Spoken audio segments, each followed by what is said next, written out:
अस्सलामुअलैकुम and welcome class. मैं हूं आपका टीचर सैयद बट। स्टार्ट करने लगे हैं क्वेश्चन नंबर 8 को। हम क्वेश्चन नंबर 8 की स्टेटमेंट बहुत ही सिंपल सी है। If alpha beta are the roots of this equation. देखिए आपको एक इक्वेशन दे दी गई।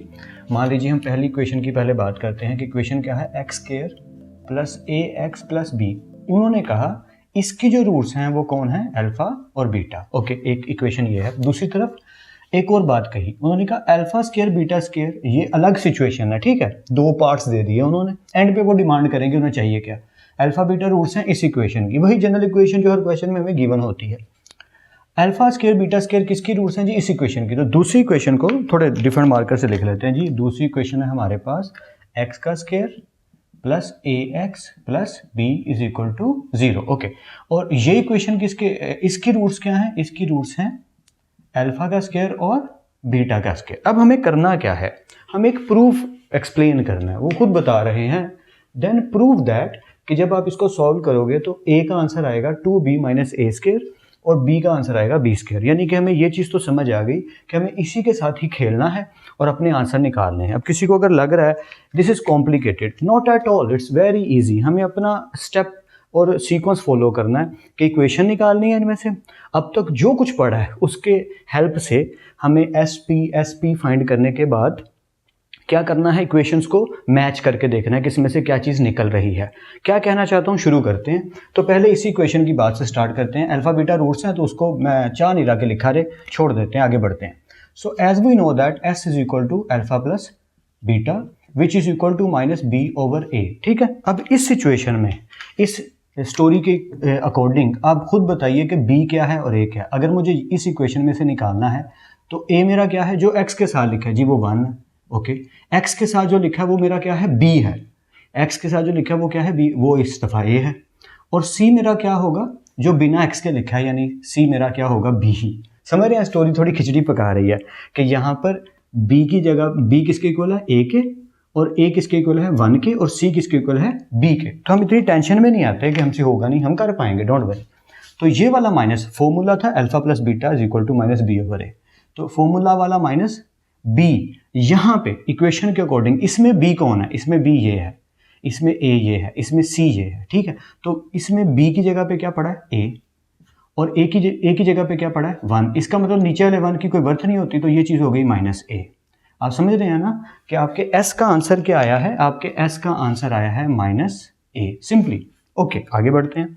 ऐसे ही हम आगे बढ़ते हुए p को फाइंड करने लगे हैं। तो p भाई साहब क्या कहते हैं, दोनों रूट्स की मल्टीप्लिकेशन, यानी अल्फा और बीटा की मल्टीप्लिकेशन, जो कि किसके इक्वल होती है, c ओवर a के, c ओवर a।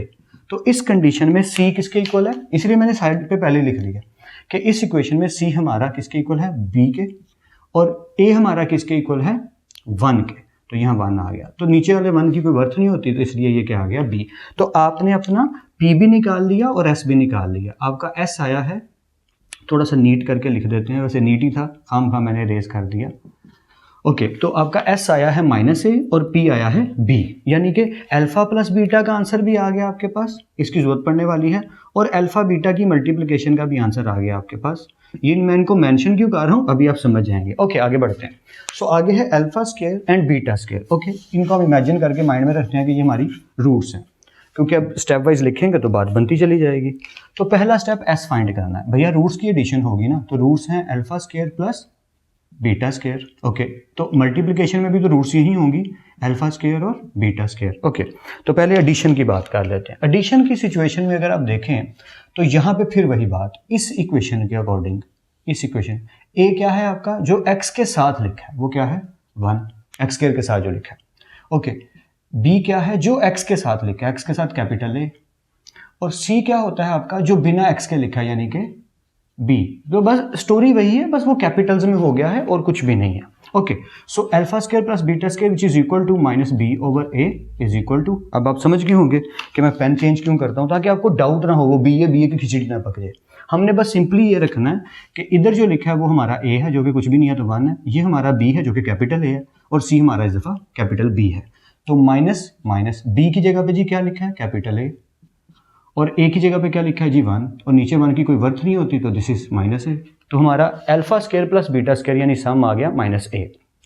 ऑलराइट, इसी तरह से हम आगे बढ़ते हैं। तो हमें ये पता है कि अल्फा स्क्वायर बीटा स्क्वायर यानी मल्टीप्लिकेशन ऑफ रूट्स किसकी इक्वल होती है, c/a।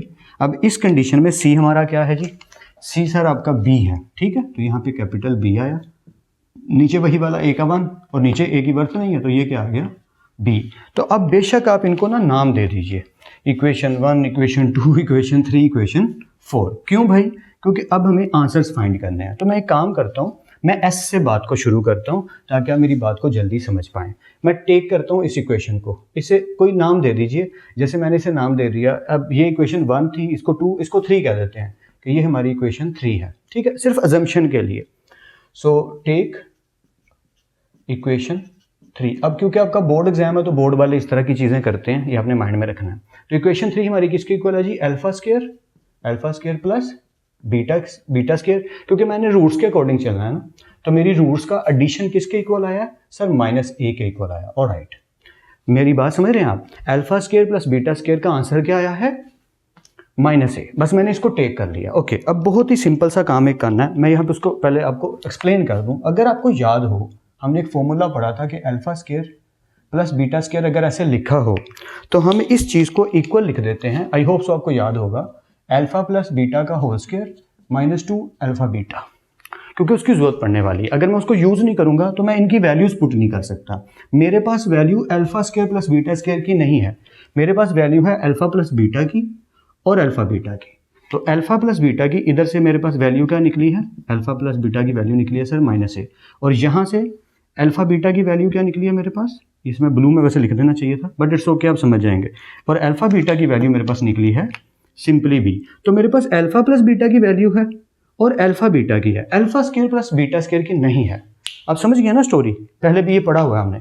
So according to that I have to replace this with its formula. तो इसकी जगह मैं लिख दूंगा अल्फा प्लस बीटा का स्क्वायर -2 अल्फा बीटा, और उधर जो -a लिखा है वो अपनी जगह पे। आई होप सो कि यहाँ तक तो आपको कोई डाउट नहीं है। अब अल्फा प्लस बीटा का स्क्वायर, इधर तो इसकी वैल्यू आ जाएगी -2 और इधर अल्फा बीटा की वैल्यू आ जाएगी, जो कि हमें पता है किस किसके इक्वल है क्योंकि हम सीख चुके हैं। So as we know that alpha plus beta किसके इक्वल आया, -a के, सॉरी माइनस नहीं भूलना वरना गलत हो जाएगा, -a के। और अल्फा बीटा किसके इक्वल आया, b के, तो वो ऐसे ही लिख दिया। आई होप सो कि सब क्लियर चल रहा है। अच्छा, अब ये जो मैंने ऊपर करके लिखा है आपने यहाँ पे करके लिखना है, यही फॉर्मूला, ये जो चीज़ लिखी है मैंने आपने यहाँ लिखनी। As we know that alpha square plus beta square is equal to alpha plus beta का होल स्क्वायर -2 अल्फा बीटा। तो फिर आपने आगे ये लिखना है। बोर्ड में मार्क्स गेन करने का यही तरीका है, और मुझे कहीं थोड़ा सा शुबे है, डाउट है कि मुमकिन है कि ये लॉन्ग में आ जाए, तो फिर तो और ज़्यादा इसको खींच के लंबा बनाना पड़ेगा ताकि मार्क्स सही से मिल सके। आगे बढ़ते हैं। तो क्योंकि पावर 2 है तो माइनस की वर्थ खत्म हो गई, ये हो गया a स्क्वायर, ये हो गया -2b, और अच्छा ये माइनस देखो मैं भूलने लगा था, आंसर क्या है इक्वल टू -a। समझ गए आप, इसकी जगह ये पुट किया, इसकी जगह ये पुट किया, -a का स्क्वायर ओपन किया, a square -2 into b 2b, और ये आ गया -a। अब हमें आदत पड़ी हुई है, वैसे भी आंसर में लिखा है कि -a नहीं चाहिए, तो माइनस उधर शिफ्ट हो जाएगा ना। ये बात आप याद रखिएगा कि जब भी आप साइन को इधर से उधर शिफ्ट करेंगे कभी भी, ये मैथ्स में अलाउड है। तो ये जो माइनस भाई साहब हैं जब इधर शिफ्ट होंगे, ये माइनस भाई साहब, तो इधर पूरी वैल्यू से मल्टीप्लाई हो जाएंगे। इसके लिए पूरी एक अलग से थोड़ी डिबेट चाहिए ताकि मैं स्टूडेंट्स को सही से समझा सकूं, लेकिन वो थोड़ा टाइम ज़्यादा लग जाएगा। डिवीजन होती है, फिर उधर शिफ्ट होता है, -1 भी कर सकते हैं वगैरह वगैरह। शॉर्ट में ऐसे समझ लीजिए कि माइनस उधर शिफ्ट हो गया, this is allowed in mathematics. Minus उधर शिफ्ट होगा तो दोनों से मल्टीप्लाई हो जाएगा, यानी -a square minus plus 2b, और ये आ गया किसके इक्वल, a के। अब जैसे बुक वाले ने सीधा करके लिखा है, हम भी सीधा करके लिख देते हैं ये एरो के साथ कि a is equal to 2b, positive वाली वैल्यू पहले, -a स्क्वायर बाद में। लीजिए पहला प्रूफ तो कंप्लीट हो गया, यही कहा था उन्होंने। ओके, अब बात करते हैं दूसरे प्रूफ की, यानी b is equal to b square. b इसमें पड़ा हुआ है तो मैं इसी को टेक कर लेता हूँ। अब इसे भी बेशक आप इक्वेशन 4 कह दीजिए, तो मैं यहाँ लिख देता हूँ टेक, इधर इसी के नीचे इसलिए कर रहा हूँ जगह इधर, टेक इक्वेशन 4। और इक्वेशन 4 क्या है कि अल्फा का स्क्वायर बीटा का स्क्वायर इक्वल किसके है जी, कैपिटल B के। होपफुली ये तो क्लियर है। अच्छा, आप खुद देखिए कि अल्फा स्क्वायर और बीटा स्क्वायर इकट्ठे लिखे हैं, क्या मैंने ऐसे लिख सकता हूँ अल्फा बीटा का होल स्क्वायर? बिल्कुल लिख सकते हैं सर। कैसे? देखो अगर कहीं लिखा हो AB का होल स्क्वायर, अगर वो मल्टीप्लाई है तो मैंने ओपन करूँ तो क्या बन जाएगा, a स्क्वायर b स्क्वायर। तो क्या मैं इसको ऐसे नहीं लिख सकता? लिख सकता हूँ, अलाउड है। तो अकॉर्डिंग टू दैट मैंने लिख लिया, और इज इक्वल टू क्या आ गया, b। अब हम जानते हैं कि अल्फा बीटा जो है, सिंपल अल्फा बीटा वो किसके इक्वल है भाई, वो सिंपल बी के इक्वल है सर। तो बस इस अल्फा बीटा की जगह इसकी वैल्यू पुट कर दीजिए, और इधर क्या पड़ा बी, तो बी स्क्वायर जब ओपन होगा तो क्या आएगा बी स्क्वायर, और ये किसके इक्वल है, कैपिटल बी के। तो यही चीज़ तो उसने सेकंड डिमांड की थी, या तो वी हैव गॉट इट। तो बात सिर्फ ये थी कि हमें थोड़ा सा समझ से काम लेना है, सिंपल स्टेप्स को फॉलो करना है, क्वेश्चन की 2-3 दफ़ा प्रैक्टिस क्यों कर लेनी है, बार बार मैं जिक्र करता रहता हूँ, ताकि हमें ये आइडिया हो जाए कि हमें इस क्वेश्चन को किस तरीके से लेकर आगे बढ़ना है। अक्सर स्टूडेंट को ना क्वेश्चन करना आता होता है, पर वो डाउट में पड़ जाता है इसको करना किस तरीके से है। उसका कोई हैवी किस्म का फॉर्मूला नहीं है कि घोल के पी लिया पता चल गया, ऐसा नहीं है, हैरी पॉटर की छड़ी तो है नहीं हमारे पास। तो हमें प्रैक्टिस से हेल्प लेनी पड़ेगी कि मैंने इस क्वेश्चन को किया इतनी दफ़ा हुआ है कि मुझे आइडिया कैसे करना है। आपकी इंस्टिंक्ट आपकी हेल्प करे, और वो तभी मुमकिन है जब आपकी प्रैक्टिस ज़्यादा हुई होगी। और मैं ज़्यादा बोर कर रहा हूँ उसके लिए सॉरी, आप एक दफ़ा इस साइड से नोट कर लीजिए और फिर इस साइड से नोट कर लीजिए, और फिर मिलते हैं नेक्स्ट लेक्चर में। तब तक अपना और अपने घर वालों का बहुत ख्याल रखिएगा। खुदा आप सबको बेहद खुश रखे, बहुत कामयाब करे, खूब मेहनत करते रहिए लेकिन स्मार्ट वर्क के साथ। अल्लाह हाफिज़ क्लास।